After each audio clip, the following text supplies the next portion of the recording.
나는 대학을 막 졸업하고 취직해서 서울에서 혼자 살고 있었다. 일을 시작한 지 얼마 되지 않아 매일이 바쁘고 피곤했지만 그날따라 유난히 피로가 몰려왔다. 회사에서 오후 늦게까지 야근을 하고 겨우 집에 돌아왔을 때는 이미 자정이 넘은 시간이었다. 나는 피곤한 몸을 이끌고 아파트 현관문을 열고 들어갔다. 집안은 고요했다. 어느새 익숙해진 어두운 침실. 그러나 뭔가 낯선 기운이 느껴졌다. 간단히 샤워를 마치고 침대에 누웠다. 잠에 들기 전 무심코 휴대폰을 들어 소셜 미디어를 체크하기 시작했다. 그런데 그때 내 손에 들려있던 휴대폰 화면에 할 수 없는 번호가 전화를 걸어왔다. 새벽 1시에 걸려온 전화라니 나는 조금 이상하다고 생각했지만 혹시 회사에서 무슨 급한 일이라도 생긴 건 아닐까 하는 마음에 전화를 받았다. 여보세요? 나는 조심스럽게 인사를 건넸다. 그런데 전화기 너머로 아무것도 들리지 않았다. 잠시 동안의 고요가 흐르고 그 순간 나는 소름이 돋는 기분이 들었다. 순간적으로 등골이 서늘해지는 듯한 그 느낌. 전화기 너머로는 여전히 아무 소리도 들리지 않았다. 나는 2번 더 여보세요? 라고 물어본 뒤 아무 대답이 없자 전화를 끊었다. 이상한 기분을 떨쳐버리고 잠에 들려 했지만 왠지 잠이 쉽게 오지 않았다. 뒤척이던 나는 갑자기 아파트 복도에서 작은 소음이 들리는 것을 알아챘다. 복도를 지나는 발소리 같은 소리였다. 내 방 앞에서 멈춘다 싶더니 그 뒤로 다시 아무것도 들리지 않았다. 그 순간 깨달았다. 내 집 문 앞에서 누군가가 멈춰서 있다는 것을. 겁에 질린 나는 침대에서 몸을 일으켜 세웠다. 밤이라 어두워서 잘 보이지 않았지만 뭔가 낯익은 실루엣이 문틈 사이로 드리워진 것을 볼 수 있었다. 누구인지 확인할 자신이 없었지만 나는 작은 용기를 내어 방문을 조심스럽게 열었다. 그러나 복도에는 아무도 없었다. 분명히 지금까지 있었는데 나는 다시금 등골이 서늘해졌다. 혹시 내가 피곤해서 헛것을 본 것인가 싶어 괜히 스스로를 설득하며 문을 닫고 침대에 눕기로 했다. 그때였다. 다시 한번 전화벨이 울렸다. 역시나 같은 번호였다. 전화를 받지 말까 하는 생각도 했지만 내가 겪는 이 기분 나쁜 상황과 관련이 있을지도 모른다는 생각에 나는 다시 전화를 받았다. 여보세요? 이번에는 나도 모르게 방어적인 말투로 물었다. 몇 초간의 침묵 후 아주 희미한 소리가 들려왔다. 손가락이 마찰을 일으키는 듯한 소리. 마치 누군가 아주 가까이에서 숨죽이며 내 말을 듣고 있는 것만 같은 느낌. 나는 소리가 나는 휴대폰 버튼 근처에 귀를 대고 다시 한번 물었다. 누구세요? 그때였다. 아주 낮게 속삭이는 듯한 목소리가 들렸다. 밖을 봐. 순간 숨이 멎는 것만 같았다. 나는 두려운 마음에 자신의 눈을 꼭 감고 놀란 가슴을 진정시키려 애썼다. 천천히 눈을 뜨고 결국 나는 용기를 내어 창문 밖을 바라보았다. 그러나 밖에는 깜깜한 어둠뿐이었다. 안도의 한숨을 내쉬며 나는 창문을 뒤로하고 돌아섰다. 내 뒤로 뭔가 소리가 들렸다. 아까 그 소리였다. 이번엔 분명히 발자국 소리였다. 집안 어디에서 들리는 것만 같았다. 나는 숨을 죽이고 귀를 기울였다. 발자국 소리는 점점 가까워졌다. 마침내 그 소리가 멈춘 곳은 바로 내 방문 앞이었다. 나는 심장이 미친 듯이 뛰기 시작했다. 그러나 어디서도 그 발자국 소리의 주인공은 나타나지 않았다. 두려움에 떨리기는 했지만 어떻게든 그 상황을 확인하고 끝내고 싶어 문을 천천히 열었다.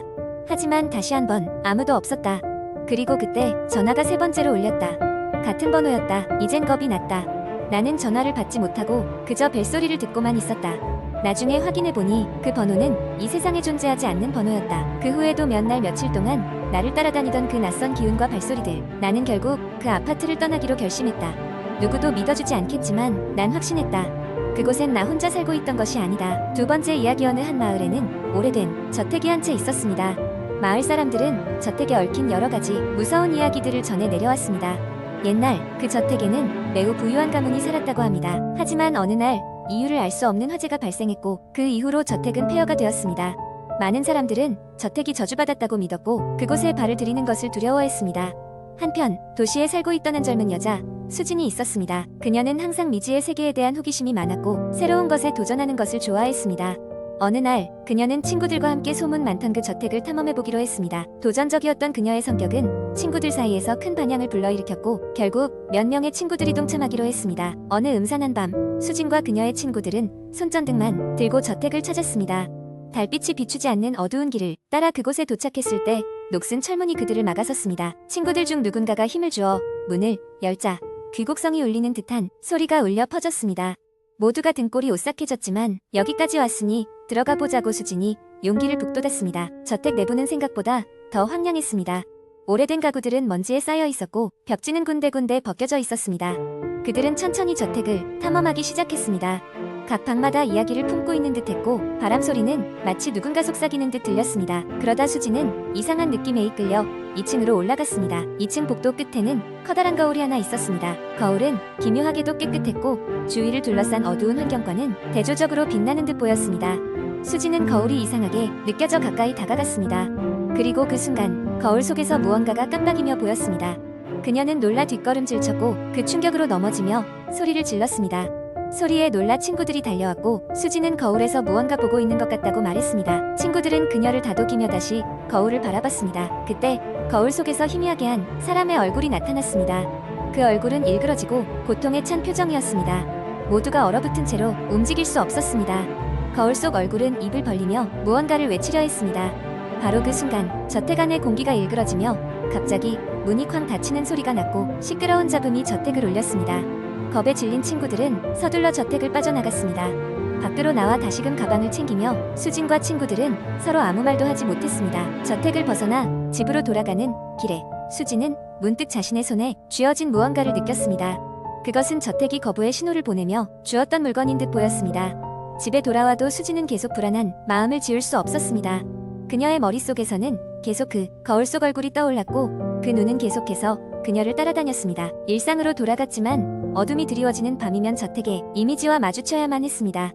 며칠 후 수지는 용기를 내어 거울에서 본형체가 무엇인지 알아보기 시작했습니다. 그녀는 도서관과 인터넷을 뒤져가며 저택과 관련된 모든 이야기를 조사했습니다. 그리고 마침내 저택에 살았던 가문이 비극적인 역사를 알아내게 되었습니다. 그 가문은 수많은 비극을 겪었고 마지막 생존자가 바로 저 거울 속에 나타났던 얼굴이라는 걸 알게 되었습니다. 수지는 그 영혼이 아직도 구원을 찾지 못하고 저택에 머물고 있다는 것을 깨달았습니다. 수지는 자신만의 방식으로 그 영혼을 위로하고 또한 자신이 겪었던 일들을 친구들과 나누며 비로소 안도할 수 있었습니다. 그녀는 그날 이후로 저택 근처에 다시는 가지 않았지만 그곳에서 느꼈던 오싹함과 호기심은 언젠가 또 다른 도전을 마주하며 새로운 이야기를 만들어갈 바탕이 되었습니다. 세 번째 이야기, 나는 그 여름 도시에 사는 사촌들과 함께 시골 할머니 댁에서 방학을 보내기로 했다. 그곳은 인적이 드문 작은 마을로 주변은 산과 논이 줄을 이루고 있었다. 어릴 때부터 할머니 댁에서 여름을 보내는 것이 일반적인 일이었지만 사촌들과 함께하는 것은 처음이었다. 도착한 지 며칠 만에 우리는 마을 어귀에 있는 오래된 회가에 대한 이야기를 듣게 되었다. 마을 사람들은 그 집이 오랫동안 비어 있었고 밤마다 이상한 소리가 들린다고 했다. 어떤 이는 그곳에서 귀신을 보았다고도 했다. 충분히 호기심을 자극할 만한 이야기였다.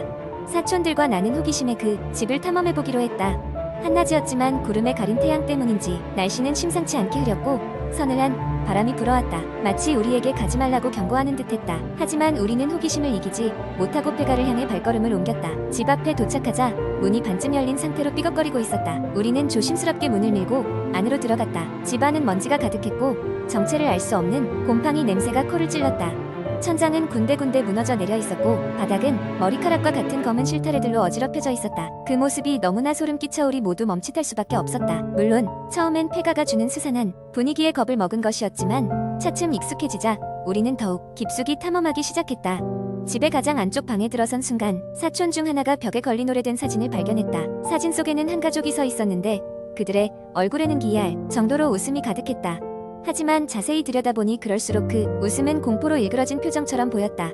우리가 사진을 들여다보고 있을 때였다. 갑자기 방문이 쾅 닫히며 우리 모두 깜짝 놀라 소리를 질렀다. 아무리 둘러봐도 바람이 들어올 구멍은 없었다. 심장이 쿵쾅거리는 가운데 누군가 작게 속삭이는 소리가 들려왔다. 귀를 기울여보니 여기에서 나가 라는 말이었다. 우리는 서로의 얼굴을 바라보며 이 상황이 실제인지 믿을 수가 없었다. 사실을 확인해야 한다는 생각에 사로잡혀 있을 때 방 안에 있던 거울에 뭔가 스쳐 지나가는 모습이 비쳤다. 한 여자아이의 얼굴이었다. 그러나 그 얼굴은 인간이 아닌 무언가 이질적이고 비정상적으로 왜곡된 형태였다. 누군가의 장난이 아닐까 하는 생각도 잠시 우리는 이대로 있다간 정말 무슨 일이 일어날지 모른다는 공포에 휩싸였다. 곧바로 방을 나와 무작정 집을 빠져나왔다. 그 집을 빠져나오는 순간 다시 한번 문이 쾅 닫히는 소리가 뒤에서 들려왔다. 뭔가가 우리를 따라오는 느낌마저 들었다. 그 일을 겪은 뒤 우리는 며칠 동안 말수가 줄고 서로의 곁을 떠나지 않았다. 사촌들과 할머니에게 그 이야기를 했지만 할머니는 그곳에 얼씬도 하지 말라며 단호하게 말씀하셨다. 나중에 한 사실이지만 그 집은 오래전 그 지역에서 발생한 끔찍한 사건의 피해자 가족이 살던 곳이라고 했다. 가족 모두가 그 집에서 비극적으로 생을 마감했고 그 이후로 마을 사람들은 그 집을 기피하게 되었다고 한다. 결국 방학이 끝나고 도시로 돌아왔지만 그날의 경험은 오랫동안 우리 기억 속에 남았다. 그 이상한 폐가 그리고 그곳에서 있었던 미스터리한 현상들은 나중에 우리의 마음속 이야기거리로 남게 되었다. 그 여름은 단순히 더웠던 것이 아니라 서늘한 공포로 가득했던 시절로 기억된다.